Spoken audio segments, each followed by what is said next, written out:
ખેડા જિલ્લામાં આવેલા કઠલાલ તાલુકાના જમણી ગામે પ્રાથમિક શાળાના શિક્ષકનો વિદાય સમારંભ યોજાયો। કઠલાલની શ્રીજી સોસાયટીના રહેવાસી શ્રી વિનુભાઈ જુવાનસિંહભાઈ પરમાર જેઓ કઠલાલ તાલુકા પ્રાથમિક શાળામાં શિક્ષક તરીકે ફરજ બજાવતા હતા, તેઓ 38 વર્ષ શિક્ષણ કાર્ય સાથે સંકળાયેલ ઉત્કૃષ્ટ કાર્ય કરેલ।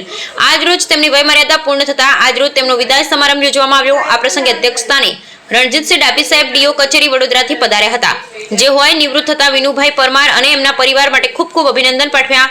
આ ઉપરાંત રાજુભાઈ ભુવાજી ચેહરધામ લવાડથી પધારેલ માતાજીના ફોટાની પ્રતિકૃતિ અર્પણ કરી તેમજ આશીર્વાદ આપ્યા હતા। આ પ્રસંગે એડી ડાભી, પૂર્વ ટીપીઓ કઠલાલ, મીતાબેન પઢિયાર, પ્રતાપસિંહ ડાભી, સુરેશભાઈ, દિલેશભાઈ, દિલીપસિંહ સોલંકી, દેવેન્દ્રભાઈ પટેલ, હિતેશભાઈ, જોલીબેન, અમિત વ્યાસ, મહેશભાઈ પરમાર, દિલીપભાઈ મિસ્ત્રી, વિનોદભાઈ પરમાર, બળદેવસિંહ ડાભી, દિલીપસિંહ ચૌહાણ તેમજ તેમના પરિવારના સૌ સ્વજનો, શાળાના સૌ શિક્ષક મિત્રો, જમણી તેમજ કઠલાલ આજુબાજુ ગામના અગ્રણી અને શ્રીજી સોસાયટીના સૌ સભ્યો મોટી સંખ્યામાં ઉપસ્થિત રહ્યા હતા।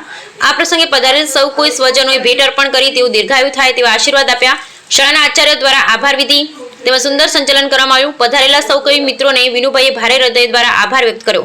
પધારેલ સૌ કોઈ મહેમાનો સાથે સરુચિ ભોજન લીધું। પધારેલ સૌ કોઈ મિત્રોએ તેમણે કરેલા કાર્યને ખૂબ ઉત્સાહથી બિરદાવ્યા હતા। પધારેલા સૌ મંચસ્થ મહાનુભાવોનું શાલ અને પુષ્પગુચ્છ આપી વિનુભાઈ દ્વારા સ્વાગત કરી આભાર વ્યક્ત કર્યો। Bureau report Vijaysinh Sodha.